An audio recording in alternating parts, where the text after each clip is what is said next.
I've been really on my own when I think about it. Yeah, my house is not a home when I think about it. I've been feeling so alone when I think about it. Yeah, nobody really got me when I think about it.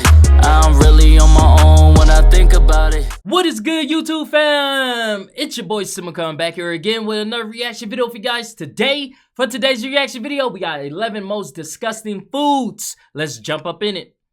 From unsavory animal bits to things that may not even be food, here are 11 disgusting foods Westerners eat.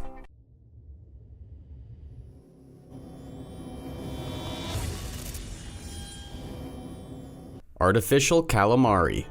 This is said to be an urban legend, and all legends stem from some element of truth no matter how small. This may or may not be true, but it is interesting enough to share. It focuses on imitation calamari. It began when someone saw a box of artificial calamari at a pig farm. When asked what it was, someone said that it was pig bung or pig rectum.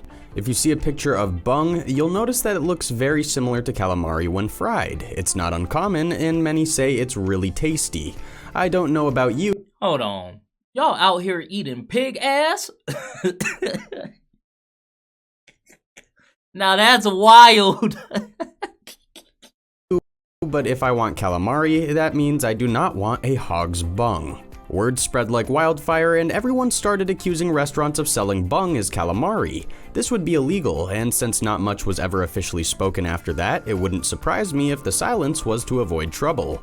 The study is that the reason the man didn't speak up was because his girlfriend didn't want his name being associated with such a subject as a hog's rear end. Which doesn't really matter since we eat all kinds of pig parts anyway.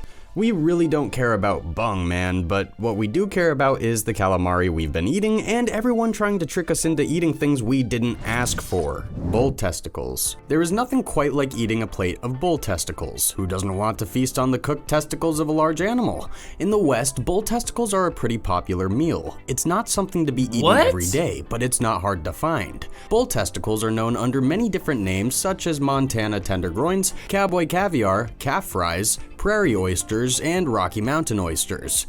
The testicles used are typically removed from a bull in his youth so that the bull will be less masculine and less aggressive. This generally happens when the calf is branded. Its testicles are cut off and then tossed into a bucket of water. But why I don't know, man. Like, I'm not a very adventurous person when it comes to foods. Like, I like what I like. You know, and I'm not really too open about trying too many things. I mean, you can say I'm not living life and there's so much good food out there. I don't care. I like what I like and I stick to what I like. You will not catch, like, you won't catch me eating that. Like, I'm sorry. Like, have y'all ever tried that? I'm sure it probably is tasteful, like, I'm sure, but, like, I don't know. It's not for me. I don't think so. I don't think so.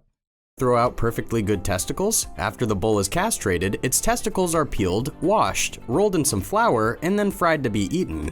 They are actually considered to be a pretty tasty delicacy, and just like other meats made from organs, you can cook testicles in a variety of different and exciting ways. You can have deep-fried testicles, sliced testicles, or marinated testicles. This rather crude dish was first popularized by cowboys in the American Old West, though the eating of animal genitalia goes all the way back to ancient Rome. That was back when many people believed that eating an animal sex organ could enhance the same organ on a human. Even today in Asia, some animal genitalia are believed to be an aphrodisiac. But of course, this is the most absurd thing you could possibly believe. You're just eating meat.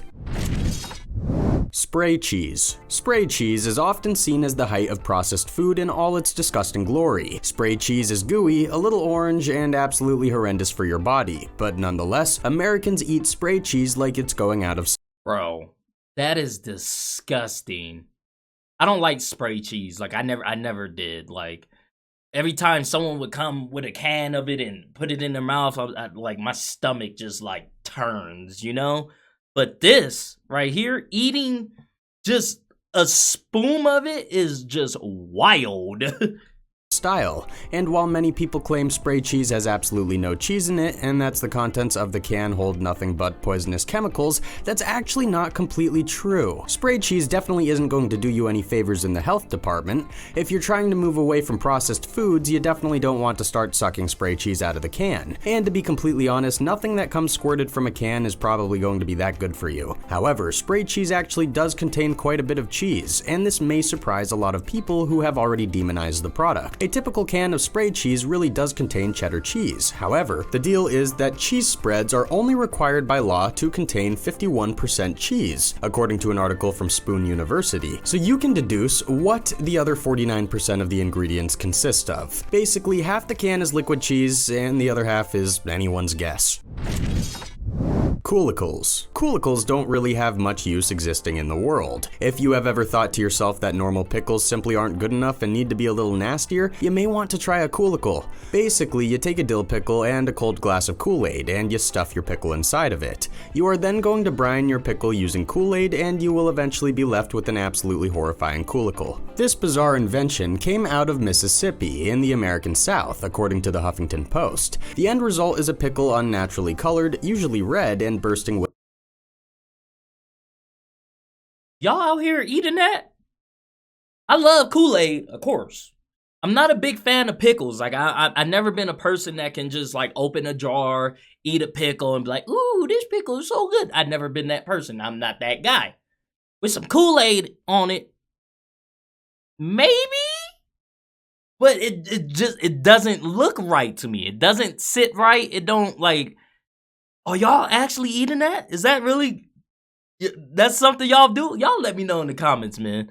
Because I know I got a lot of people from the South. Y'all let me know. Y'all doing that down south? with that sweet Kool-Aid flavor.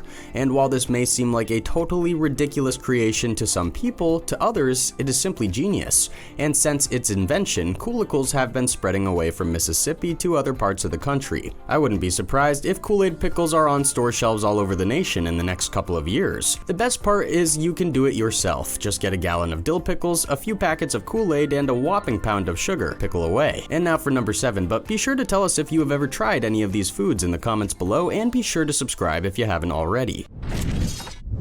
Alligator tails. If you are from Canada, Europe, or even Russia, the thought of eating alligator meat is probably completely ridiculous. But not in the United States, and especially not in the southern United States. Alligator is actually a great alternative to chicken or pork, and supposedly the meat is super nutritious for you. In places like Florida, alligators are nearly as widespread as cows, though not quite. As you can imagine, the feasting of alligators goes back many centuries in lots of places in Asia, but has lost its popularity with the decline of the species. But in the US, alligator is still in abundance, and the favorite part of the alligator to eat is the tail. Alligators obviously don't have wings or breasts to eat, but they definitely have big and meaty tails ready for the cooking. You can cook alligator meat in a variety of ways, but a typical restaurant will serve it as an appetizer. Popular ways to cook your alligator tail for a main course is to have it baked, grilled, fried, or sautéed.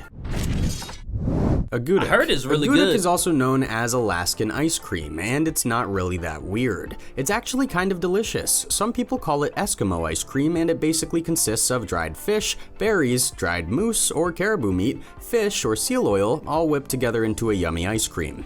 This unusual snack was enjoyed for centuries before white men arrived in Alaska. The word agoudak, pronounced agoo-duck, actually means to stir. It's a very fitting name considering the dish involves whipping of whole lots of animal fat by hand. Huge batches of Alaskan ice cream used to be stored in the permafrost cellar of a family home so that there was always a little ready for a meal or to serve to guests. Nowadays, agoudak is known widely as Eskimo ice cream, and it has become a favorite not only in Alaska, but in many other regions as well. The best versions of Alaskan ice cream typically use blueberry and salmonberry mixed with seal oil. Brain sandwich. They call it a brain sandwich, but it's honestly a brain burger. This absolutely weird meal consists of a brain patty smacked between two hamburger buns and loaded with condiments. Nah, that's wild. That is wild. That's a mental block for me. I couldn't eat it. That's a mental block. Just the name and how it looks like, nah, that's a mental block. No, I couldn't.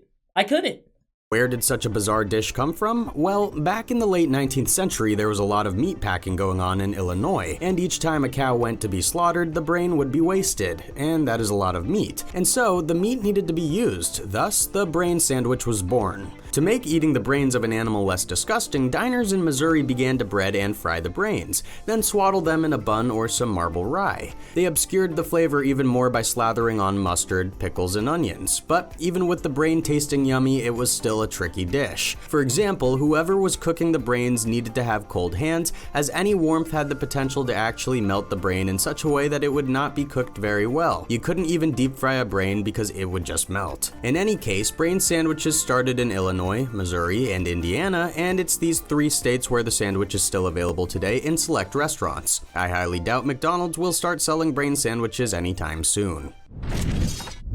Burgoo. Burgoo is one of the most popular dishes in North America. There is probably a Burgoo restaurant very close to you right now and you don't even know it. However, it's not Burgoo itself that is weird. Modern Burgoo is a delicious brown stew that is full of different meats, typically pork, beef, and some kind of bird. All the ingredients in modern Burgoo recipes are from things that wouldn't cause someone to turn their nose up in dismay. But original Burgoo is a whole different story. Burgoo comes from Kentucky. It's one of the traditional Kentucky dishes, and yes, it has spread throughout the world. Many people claim it was first invented by a Frenchman by the name of Gus Joubert during the Civil War, but unlike today's Burgoo, the original stuff was made out of squirrel, raccoon, possum, rat, owl, and whatever other meats was available. Basically, it was a dish of necessity, a thick stew that used whatever animal bits were nearby. Some even claim the actual name Burgoo is just a mispronunciation of bird stew, as the original meal would have used a lot of bird parts. Root beer. Root beer is one of the most common drinks in North America. Root beer. Mexicans, Americans, and Canadians all drink lots of root beer. Root beer is good. While we might find it delicious, the rest of the world thinks it's absolutely disgusting. That's so wild to me. I love root beer. And whenever somebody is like, root beer, I'm just like, I look at you funny. I'm like, I can't trust you. Root beer is great. It's my favorite drink. Like, I love root beer.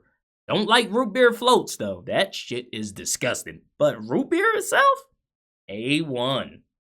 The Japanese, the Europeans, the Irish, and basically anyone who doesn't live in the Western Hemisphere finds root beer repulsive. It is unanimously the most disgusting drink in Western culture. What? Oddly enough, this could be due to a poor choice in ingredients on the part of the original makers. You see, root beer was made originally using sassafras. While totally normal in America, sassafras is used in other countries in medicine. It's like if the Japanese decided to make a famous soft drink taste like cough syrup. Nobody in their right mind would want to drink a beverage that tastes like disgusting cough syrup, and that's how foreigners feel about root beer. If you ever find yourself in Japan and seek out some medicine, you may find it has a familiar root beer smell. And while appealing to Americans, it's definitely disgusting for everyone else.